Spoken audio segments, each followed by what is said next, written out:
get the buttons,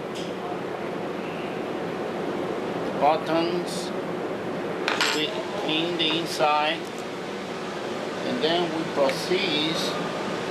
We place the bottom here, the bottom in the screw, and then if you can see the 3 holes, that's the excess of rubber that you have, an extra rubber that you have. It will get out from those holes. It will get out of the frame. And you're only going to maintain the amount of rubber that you need inside. So the bottom, you put it on the side that you don't have no holes. You place the inside.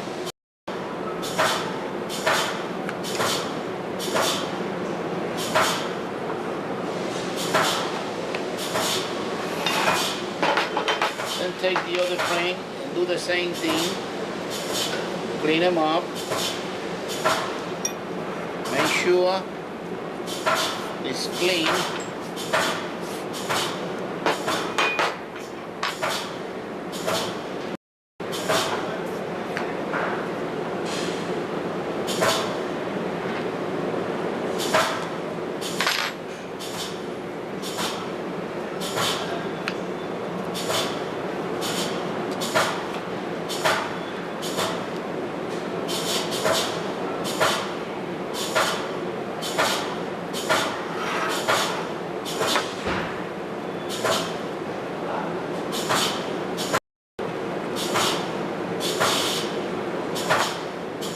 See the excess of rubber, you take it out. That way it will feel on the screw. It will fit on the screw. That's one.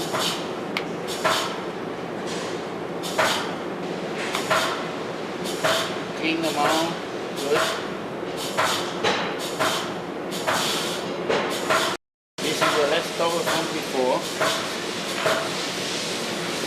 Make sure everything is clean. I'm going to place here mold number 10. And again, the holes frame are here. You're going to place the bottom side against the where those holes is. Here, because this piece is too big and the mold is flat, you should put, to make sure the mold will fill properly, you put an extra piece of rubber right over here in the edge.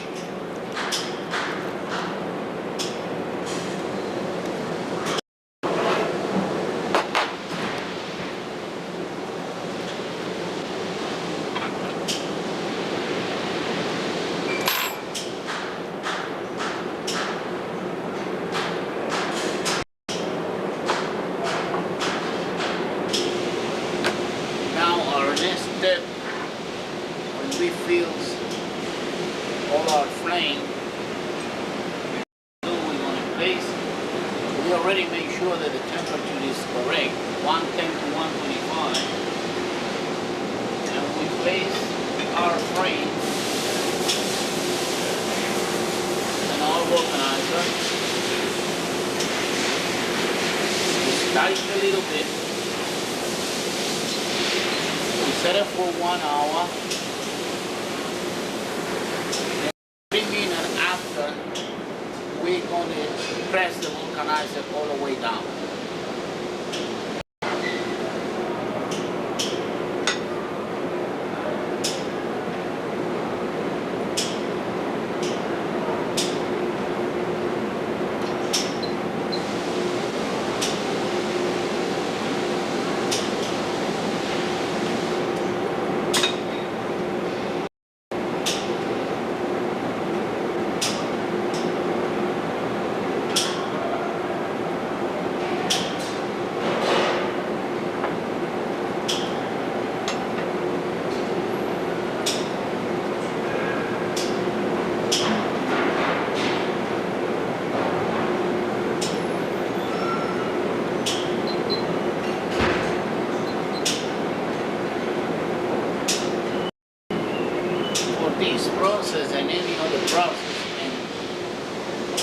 making rubber molds, it's important to use digital timers and digital thermometers because it's more accurate. The timer is more accurate time that you will get, and the thermometer you will have a more accurate temperature. If you use those regular molds, thermometers, you won't have an accurate temperature check.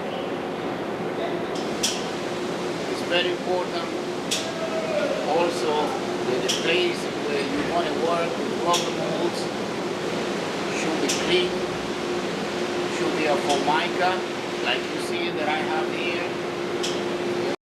Your hand should be clean, not dirty. Every time you feel your hand is wet, because sweating, you should go and wash your hands, because otherwise your hand will be working. Your mold, the rubber mold will work the same way. It won't stick together.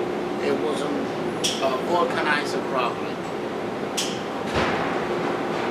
We are waiting 3 minutes up. When I give you an hour, when it goes to 57 minutes, I proceed to time my vulcanizer.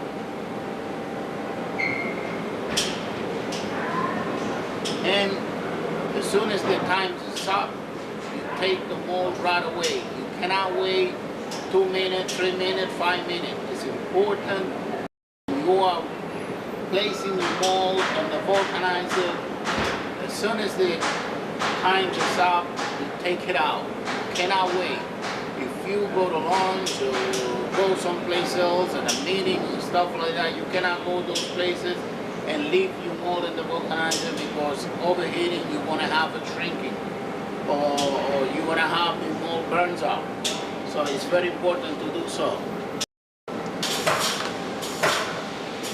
Time frame is up.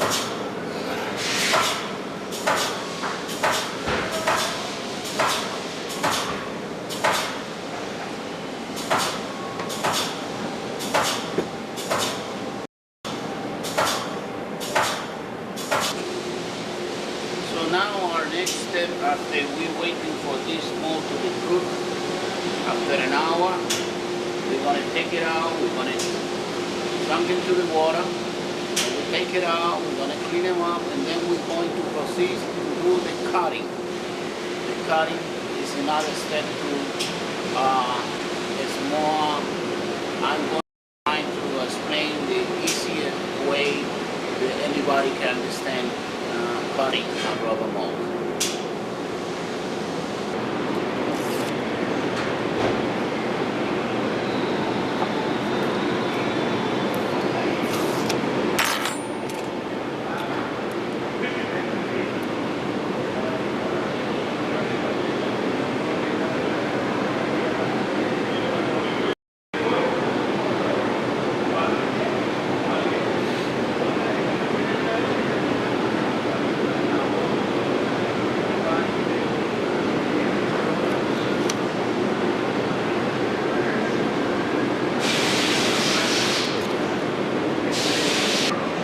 Step, we unloaded the vulcanizer.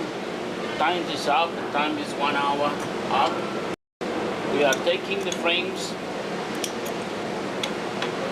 We take the papers. We take it out. All the white paper.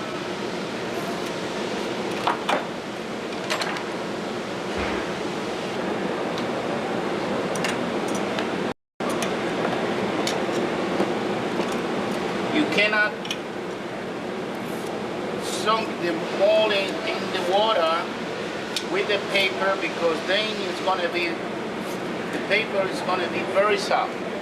Okay, when you take the molds out, you have to place the screwdriver not with the place is the bottom is located, because if you do so, you're going to bend your model. You got to place it in the other side where the hole is, the frame holes.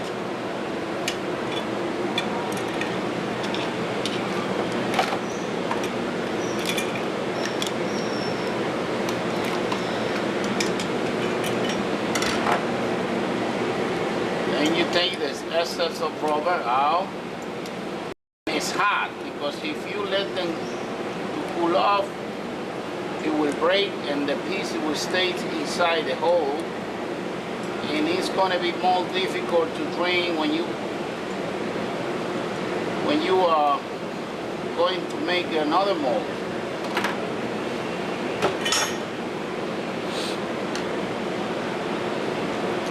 Take it out.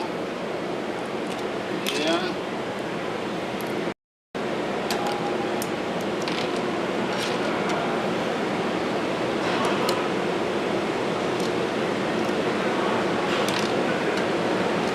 And then on the water. The frame now. Take the paper.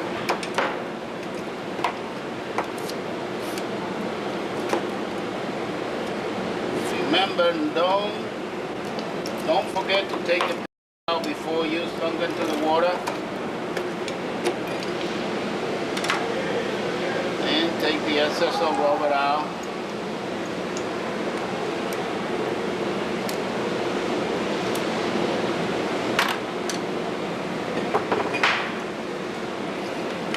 The bottom.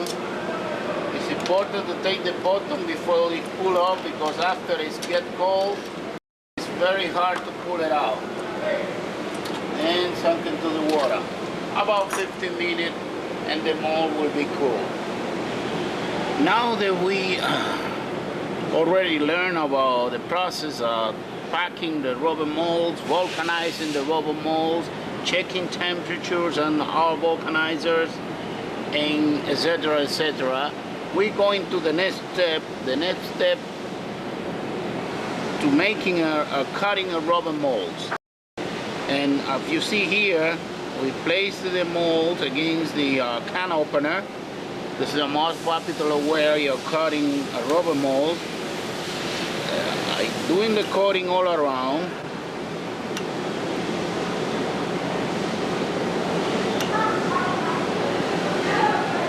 Then we insert the knife.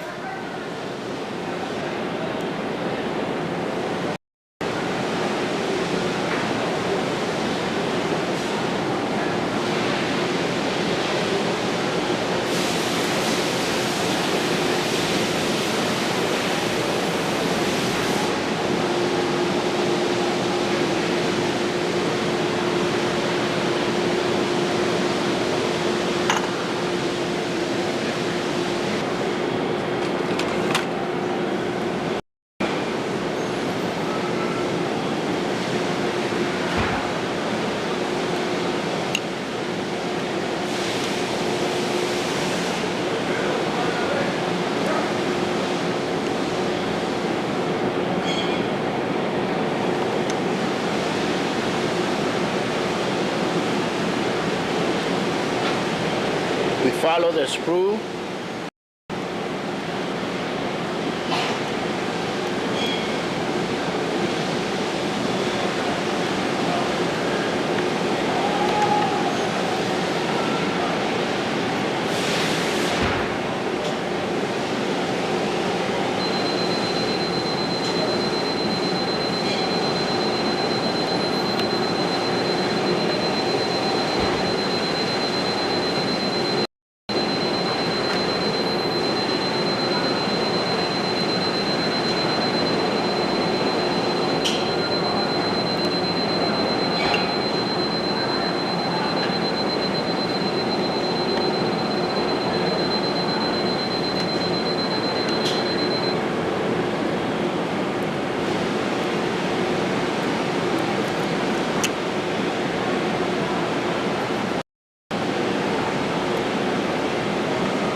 Another thing, no matter how good mold coater you are, if you don't have a sharp blade,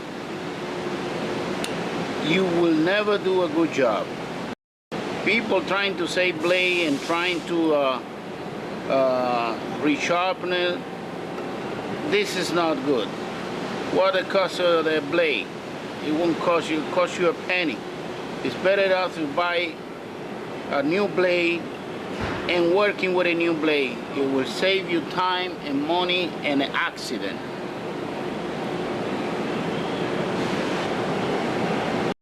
When I say save you time and money and accident, it's because when you're working, trying to get the most out of the blade gonna get dulled, and when you change it to a new blade, you can have an accident with that. You can see, you go through until you go follow the screw until you get to the ring, and then you go right in the edge of your model.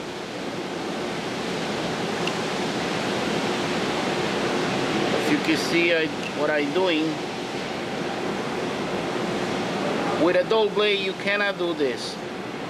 Has to be a sharp blade. That's why it's important to have a sharp blade in order to do a good work, a good job. If you can see, the rubber goes like butter. It's because my blade is sharp.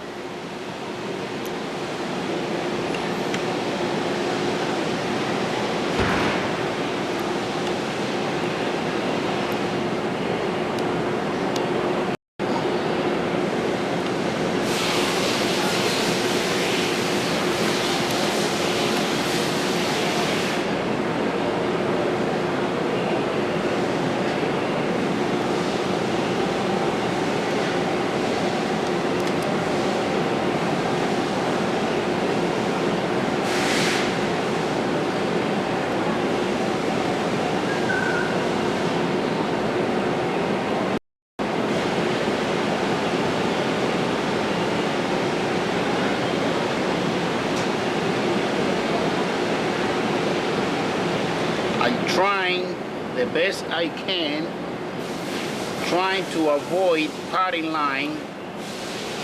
That's why I go trying to avoid a parting line when you're making waxes.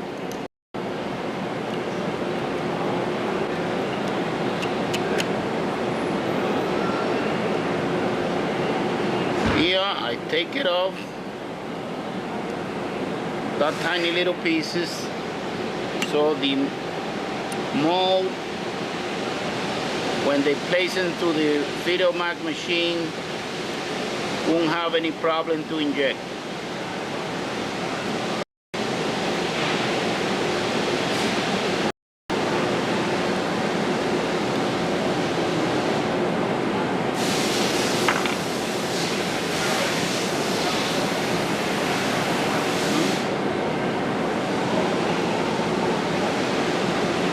I take the piece, a little bit, I take the screw, and I screw former here. What I'm going to do over here now, I'm going to do what they're calling a plug. I'm going to make a plug to make it easy for the wax scale to pull the wax out without them bending the wax.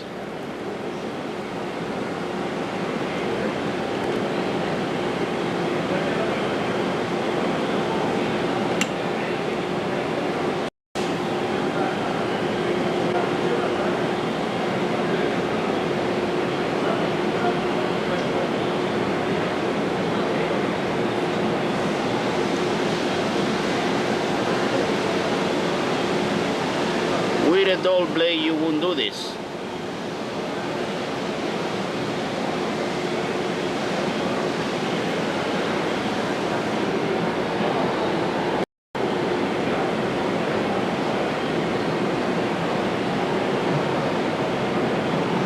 This is what I call name plug rubber mold. I have different way of cutting. I have undercut, a straight cut, cut straight, a straight undercut. It's different way of cutting a mold to classify rubber mold cutting. If you classify your rubber mold cutting, it will be much better for you, and also when you write that down and you envelope where you after you do the production, you write down in your envelope where the mold goes to your storage, the model goes to be a storage, and that way you will know the next when you need another mold how the mold from before is been cutting.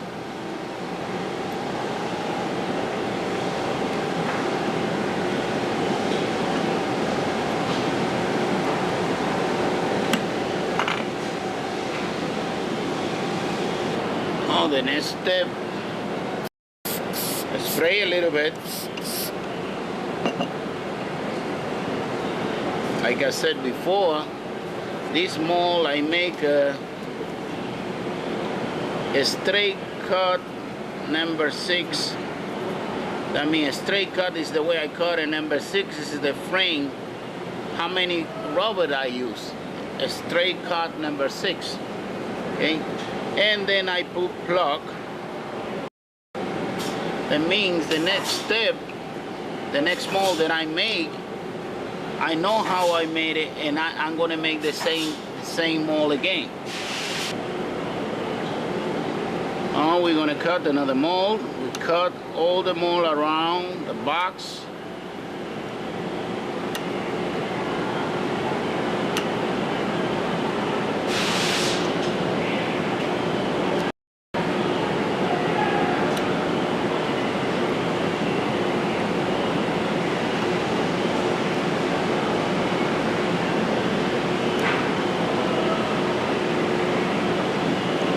Making the lock in both ends.